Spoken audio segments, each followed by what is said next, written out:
내 연금이 이 정도일 줄이야 너무 서글픕니다. 은퇴하면 연금으로 살 수 있겠지.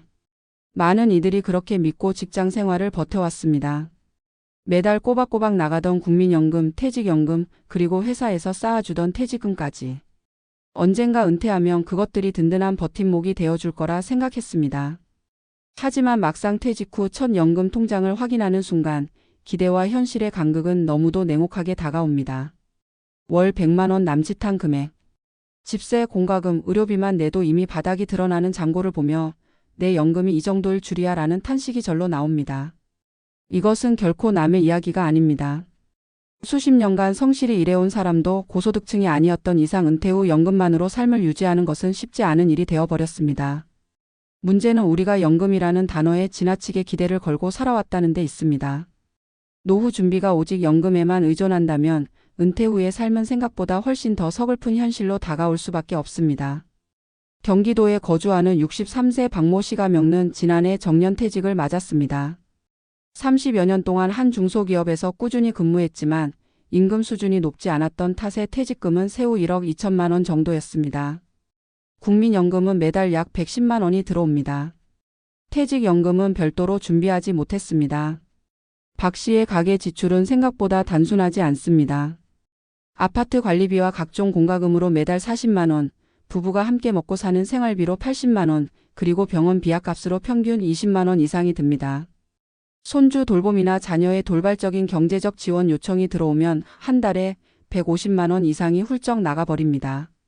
그럼에도 불구하고 수입은 국민연금 110만 원이 전부입니다.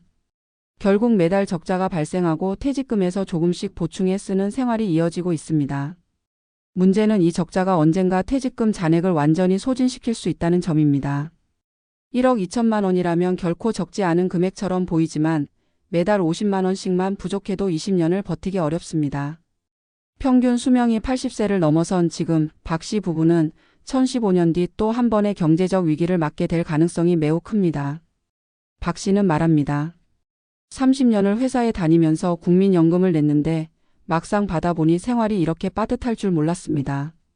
은퇴하면 이제 좀 쉬자고 생각했는데 통장 잔고를 보면 다시 뭔가 일을 찾아야 하나 싶어져요. 이 사례는 단순히 한 개인의 이야기가 아니라 우리 사회 다수 은퇴자가 겪고 있는 보편적인 현실입니다. 특히 60대 초반 은퇴자들의 공통된 탄식은 연금만으로는 도저히 살 수 없다는 점입니다. 연금만으로는 부족하다, 구체적인 전략이 필요하다. 1. 연금은 기본 소득 장치일 뿐이다. 많은 분들이 오해하는 부분이 있습니다.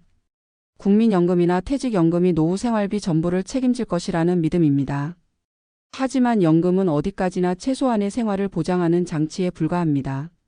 쉽게 말해 굶지 않고 기본적인 주거와 의료를 유지할 수 있도록 돕는 안전망이지 풍요로운 삶을 보장하는 수단은 아닙니다. 따라서 연금만 바라보는 순간 노후 생활은 곧바로 생존 모드로 전락하게 됩니다. 이 3중 안전망 전략이 필요하다. 노후 재무 설계에서 중요한 것은 단일 소득원에 의존하지 않는 것입니다.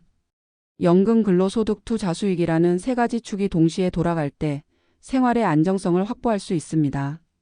연금, 국민연금은 기본 여력이 된다면 개인연금, 퇴직연금도 챙겨야 합니다. 근로소득, 은퇴 후에도 가능하다면 가벼운 파트타임이나 재능을 활용한 일거리를 유지하는 것이 필요합니다.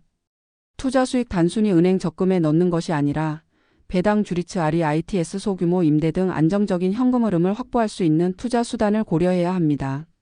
3. 지출 관리가 생존의 핵심이다. 노후 생활에서 가장 중요한 것은 적은 돈으로도 버틸 수 있는 구조를 만드는 것입니다. 구체적으로는 다음과 같은 접근이 필요합니다. 주거비 절감 대출이 남아있는 집은 은퇴 전까지 반드시 정리하거나 전세월세로 전환해 현금 흐름을 확보하는 방안도 고려해야 합니다. 의료비 대비 60대 이후 가장 큰 지출 중 하나가 의료비입니다.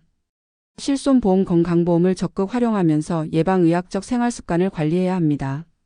생활비 체계와 지출 항목을 식비, 고정비, 변동비로 나누어 관리하고 불필요한 소비를 최소화해야 합니다. 4. 50대부터는 연금 시뮬레이션을 해봐야 한다. 노후의 서글픈 현실을 피하려면 은퇴 전 최소 10년 전부터 자신의 연금 수령액을 현실적으로 계산해보는 작업이 필요합니다. 국민연금공단 홈페이지에서 제공하는 예상연금조회 서비스는 반드시 활용해야 합니다. 내가 매달 얼마를 받는지, 그 돈으로 몇 년을 살 수 있는지를 구체적으로 확인하고 부족한 부분을 어떤 방식으로 메울지 전략을 세워야 합니다. 5. 은퇴 후 2차 커리어를 준비하라. 많은 은퇴자가 다시 일을 찾고 싶어도 준비 부족으로 어려움을 겪습니다. 퇴직 전부터 자신이 잘할 수 있는 분야 혹은 관심 있는 영역을 탐색하고 자격증이나 관련 기술을 준비하는 것이 중요합니다. 단순 아르바이트가 아니라 나의 경험을 활용한 2차 직업을 마련해야 지속성과 만족도를 모두 확보할 수 있습니다. 6. 연금 현실을 직시하고 계획된 불편을 감수하라. 마지막으로 중요한 것은 태도의 전환입니다. 노후에 풍요로운 삶을 꿈꾸기보다는 조금 불편해도 감내할 수 있는 삶을 미리 설계하는 것이 필요합니다. 예컨대 외식 대신 집밥, 자동차 대신 대중교통, 넓은 아파트 대신 소형 주거로의 전환 같은 것입니다. 작은 불편을 받아들일 수 있어야 연금 부족의 현실을 버티는 힘이 생깁니다. 내 연금이 이 정도일 줄이야 라는 서글픈 현실은 누구에게나 찾아올 수 있습니다. 하지만 그것이 곧 절망을 의미하지는 않습니다. 연금은 기본적인 안전망일 뿐이고 여기에 근로소득과 투자 수익, 그리고 철저한 지출 관리가 더해질 때 비로소 노후의 균형이 맞춰집니다. 중요한 것은 이 준비가 은퇴 직후가 아니라 50대부터 시작돼야 한다는 점입니다. 우리의 노후는 저절로 편안해지지 않습니다. 지금 당장의 작은 계획과 실천이 쌓여 훗날 서글프다는 탄식 대신 그래도 준비한 덕에 버틸 수 있다는 안도의 한숨으로 바뀔 수 있습니다. 은퇴 후의 삶을 지키는 것은 제도가 아니라 결국 스스로의 선택과 준비입니다.